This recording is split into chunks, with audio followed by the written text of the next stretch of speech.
Dear masters friends, ഞാൻ ശോഭന രാജീവൻ.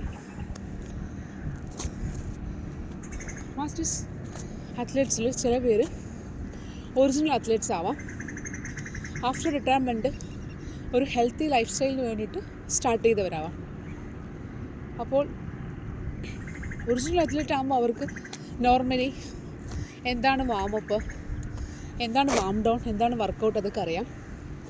അപ്പോൾ ബിഗിനേഴ്സിനാണ് ഞാൻ പറയുന്നത്, നമ്മളൊരു കായിക അഭ്യാസം ബോഡി സംബന്ധമായിട്ട് ചെയ്യുവാണെങ്കിൽ നമ്മൾ ഫസ്റ്റ് പ്രീവിയസ് ഡേ നന്നായിട്ട് ഉറങ്ങിയിരിക്കണം, നമ്മുടെ ഹെൽത്ത് കണ്ടീഷൻ നന്നായിരിക്കണം, ഡയറ്റ് നന്നായിട്ടുണ്ടായിരിക്കണം.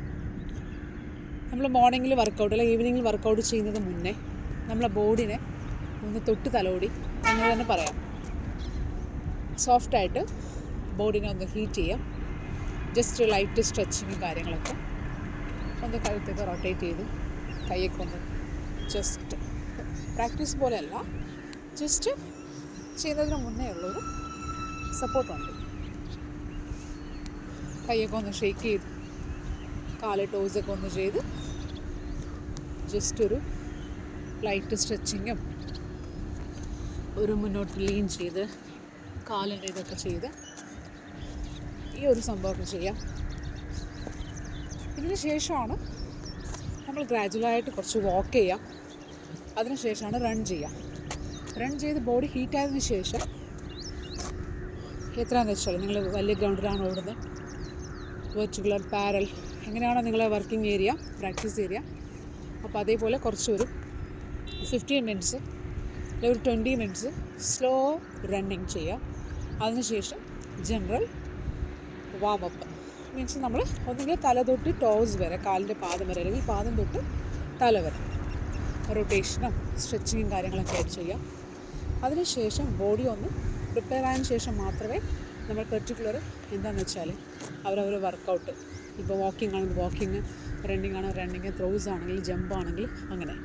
അപ്പോൾ അങ്ങനെ നമ്മളൊരു സിസ്റ്റമാറ്റിക് വർക്കൗട്ട് ചെയ്യുവാണെങ്കിൽ, പ്രത്യേകിച്ച് ആഫ്റ്റർ 30+, 35+, ആ ഒരു ഏജ് കാറ്റഗറിയിലോട്ട് വരുമ്പോൾ നമുക്ക് പ്രത്യേകിച്ച് ഇഞ്ചുറീസ് ഒന്നും ഇല്ലാതിരിക്കും. ഈ ബാക്ക് പെയിനും ജോയിൻറ്റ് പെയിനൊക്കെ കുറേയൊക്കെ റെഡ്യൂസ് ആകും. കാരണം നമുക്ക് ഏജ് കൂടുന്നതനുസരിച്ച് നമ്മുടെ ഓൾ ഓവർ ബോഡിയിൽ കാൽഷ്യം കണ്ടൻറ്റും നമ്മുടെ ജോയിൻറ്റിനകത്തുള്ള ഫ്ലൂയിഡൊക്കെ കുറച്ച് റെഡ്യൂസ് ആവും.